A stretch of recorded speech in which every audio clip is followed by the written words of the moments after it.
Hi, ഇന്ന് നമ്മൾ ഉണ്ടാക്കുന്നത് ഒരു ട്രഡീഷണൽ റെസിപ്പിയാണ്. ഗോതമ്പ് പൊടി വെച്ചിട്ടുള്ളൊരു ഡ്രിങ്കാണ്. നമ്മൾ പഴയ കാലത്ത് വല്യമ്മമാരൊക്കെ ഉണ്ടാക്കിയിരുന്നൊരു കുലാവി പോലുള്ള ഒരു ഐറ്റം. പക്ഷേ ഗോതമ്പ് പൊടി മാത്രം മതി ഇതിന്. ഒരു 2-3 മിനിറ്റ് കൊണ്ട് തന്നെ വളരെ ഈസി ആയിട്ട്, കുട്ടികളൊക്കെ പായസം വേണമെന്നൊക്കെ പറയുമ്പോൾ 2-3 മിനിറ്റ് കൊണ്ട് തന്നെ ഈസി ആയിട്ട് ഉണ്ടാക്കാവുന്ന ഒരു അടിപൊളി ഐറ്റമാണ്. അപ്പോൾ ഇതെങ്ങനെ ഉണ്ടാക്കുക എന്നാണ് നമ്മളിന്ന് നോക്കാൻ പോകുന്നത്.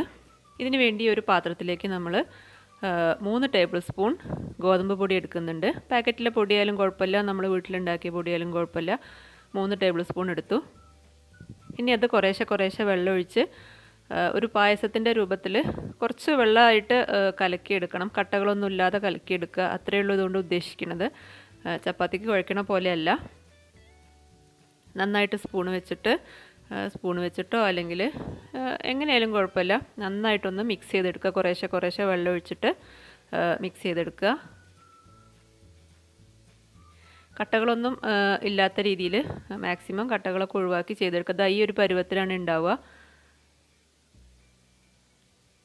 ഇനി നമ്മളൊരു 3 കപ്പ് വെള്ളം അടുപ്പത്ത് വെച്ചിട്ടുണ്ട്. അതൊന്ന് ചൂടായി വരുമ്പോൾ നമ്മൾ കലക്കി വെച്ചിട്ടുള്ള ഗോതമ്പ് പൊടി അതിലേക്ക് ഒഴിച്ചു കൊടുക്കുക. ഒഴിച്ചു കൊടുത്തു കഴിഞ്ഞാൽ പിന്നെ നമ്മൾ നിൽക്കാതെ ഇളക്കിക്കൊണ്ടിരിക്കണം, അല്ലെങ്കിൽ പെട്ടെന്ന് അടിയിൽ പിടിക്കും. അധികം ഫ്ലെയിം വേണ്ട, ഒരു മീഡിയം ടു ലോ ഫ്ലെയിം വെച്ചാൽ മതി. നല്ല ഹൈ ഫ്ലെയിമിൽ വെച്ചാലും തിളയ്ക്കും, പക്ഷേ അടിക്ക് പിടിക്കാൻ സാധ്യതയുണ്ട്. കാരണം ഗോതമ്പ് പൊടിയാണ്, പെട്ടെന്ന് തന്നെ കരിഞ്ഞു പിടിക്കും. നിൽക്കാതെ ഇളക്കിക്കൊണ്ടിരിക്കുക. തിളയ്ക്കുമ്പോൾ തന്നെ ഗോതമ്പ് പൊടി വേവും. ഇപ്പോൾ ഇതാ നന്നായി ചൂടായി വന്നിട്ടുണ്ട്. അപ്പോൾ തന്നെ കണ്ടോ, നല്ലൊരു തിക്ക് കൺസിസ്റ്റൻസി ആയി വന്നിട്ടുണ്ട്. നമ്മൾ നല്ല ലൂസായിരുന്നു, ഏകദേശം 4 കപ്പോളം വെള്ളം ഉണ്ട്. എന്നിട്ട് പോലും ഇപ്പോൾ ഇതാ നല്ല കട്ടിയായിട്ട് വന്നിട്ടുണ്ട്. ഈ സമയത്ത് നമ്മൾ ഒരു നുള്ളു ഉപ്പിട്ട് കൊടുക്കുന്നത് ടേസ്റ്റ് ഒന്ന് ബാലൻസ് ചെയ്യാൻ വേണ്ടിയിട്ടാണ്. നിർബന്ധമൊന്നുമില്ല, എന്നാലൊരു ടേസ്റ്റിന് നല്ലതാണ്. പിന്നെ 1/2 ടീസ്പൂൺ ഏലക്ക പൊടിച്ചത് ഇട്ട് കൊടുക്കുന്നുണ്ട്. ഏലക്കയും പഞ്ചസാരയും കൂട്ടി പൊടിച്ചതാണ്, അതുകൊണ്ടാണ് 1/2 ടീസ്പൂൺ ഇട്ട് കൊടുത്തത്. ഏലക്ക മാത്രമാണെങ്കിൽ ഒരു 1/4 ടീസ്പൂൺ തന്നെ ധാരാളമായിരിക്കും. എന്നിട്ട് നന്നായിട്ടൊന്ന് മിക്സ് ചെയ്തെടുക്കുക. അതിലേക്ക് നമ്മൾ ശർക്കര ഉരുക്കിയതാണ് ഒഴിച്ചു കൊടുക്കുന്നത്. ശർക്കര നേരത്തെ ഉരുക്കി വെച്ചിരുന്നതാണ്. ഏകദേശം ഒരു 150-200 ഗ്രാം ശർക്കര ഉരുക്കിയത് ഒഴിച്ചിട്ടുണ്ട്. പിന്നെ ശർക്കരയൊക്കെ ഓരോരുത്തരുടെ ഇഷ്ടത്തിനനുസരിച്ചാണ്, മധുരത്തിനനുസരിച്ച് ഒഴിച്ചു കൊടുക്കുക. ഞാൻ ഏകദേശം 150-160 ഗ്രാം ഒക്കെ ആയിരിക്കും എടുത്തിട്ടുണ്ടാവുക. നന്നായിട്ട് ഉരുക്കി അഴുക്കൊക്കെ കളഞ്ഞ ശർക്കരയാണ്. ഇപ്പോൾ ഇതാ കണ്ടോ, ഇതിങ്ങനെ കാണുമ്പോൾ ചിലപ്പോൾ നമുക്ക് ശർക്കര കൂടുതലുള്ളത് പോലെ തോന്നും. അതാ ശർക്കര ഒരു ഡാർക്ക് കളർ ആയതുകൊണ്ടാണ്. ശർക്കരയും ചേർത്തതിന് ശേഷം നന്നായിട്ടൊന്ന് തിളപ്പിക്കണം. ശർക്കരയും ഗോതമ്പും കൂടിയൊക്കെ ഒന്ന് മിക്സായി വരാൻ വേണ്ടിയിട്ട്. ഇപ്പോൾ ഇതാ സൈഡിൽ നിന്നൊക്കെ അങ്ങനെ തിളച്ച് വന്നു തുടങ്ങി. നടുഭാഗത്തും നന്നായിട്ട് തിളച്ച് വന്നിട്ടുണ്ട്. ഗോതമ്പ് പൊടി ജസ്റ്റ് ഒന്ന് വേവണം, ഒന്ന് തിളച്ചാൽ തന്നെ വേവും. അത്രയേ ഉള്ളൂ, വേറെ ഇതിൽ വേവാനൊന്നും ഇല്ലല്ലോ. എന്നിട്ട് നന്നായിട്ടൊന്ന് ഇളക്കി കൊടുക്കുക.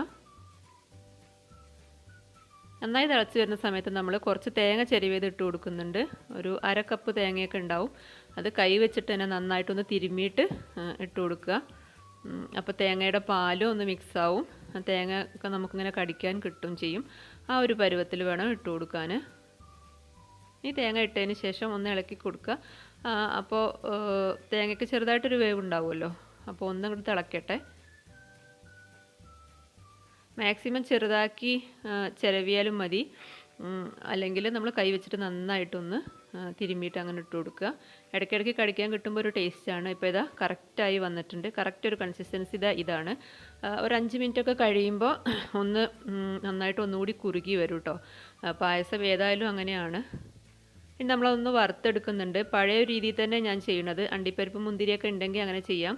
ഞാനിപ്പോൾ ഒരു ടേബിൾ സ്പൂൺ നെയ്യ് ഒഴിച്ചിട്ടുണ്ട്. അതിലേക്ക് നമ്മൾ സാധാരണ കുലാവിയൊക്കെ വറുത്തെടുക്കുന്നത് പോലെ ചുവന്നുള്ളി അരിഞ്ഞിട്ടാണ് ഞാൻ വറുത്തിടുന്നത്. അപ്പോൾ അണ്ടിപ്പരിപ്പ് മുന്തിരിയൊക്കെ ഉണ്ടെങ്കിൽ അതിടാം, അല്ലെങ്കിൽ തേങ്ങാക്കൊത്തിട്ടിട്ട് അങ്ങനെയും ചെയ്യാം. പക്ഷേ ഇതിൻ്റെ ഒരു ശരിയായ ട്രഡീഷണൽ രീതി എന്ന് പറഞ്ഞാൽ ചുവന്നുള്ളി നെയ്യിൽ വറുത്തിട്ടിട്ട് അതിടുന്നതാണ്. ഇപ്പം ഞാനിപ്പോൾ അങ്ങനെയാണ് ചെയ്യുന്നത്. അതൊക്കെ ഓരോരുത്തരുടെ ഇഷ്ടത്തിനനുസരിച്ച് ചെയ്യാം. ഇനിയിപ്പോൾ ഒന്നും ചെയ്തില്ലെങ്കിലും നല്ല ടേസ്റ്റാണ്, വെറുതെ നെയ്യ് ഒഴിച്ചാലും നല്ല ടേസ്റ്റാണ്. അപ്പോൾ ഉള്ളി ഒന്ന് മൊരിഞ്ഞ് വന്നപ്പോൾ അത് അതിലേക്ക് ഒഴിച്ചു കൊടുത്തു. ഇപ്പം നമ്മുടെ സംഭവം റെഡി ആയിട്ടുണ്ട്. ഒരു 5 മിനിറ്റ് ഒന്ന് അടച്ച് വെക്കുക, ഒരു ടേസ്റ്റിന് വേണ്ടിയിട്ടാണ്. ഇപ്പോൾ ഇതാ കറക്റ്റ് ഒരു കൺസിസ്റ്റൻസി ആയിട്ടുണ്ട്. ഗ്ലാസ്സിലേക്ക് മാറ്റി സെർവ് ചെയ്യാണ്.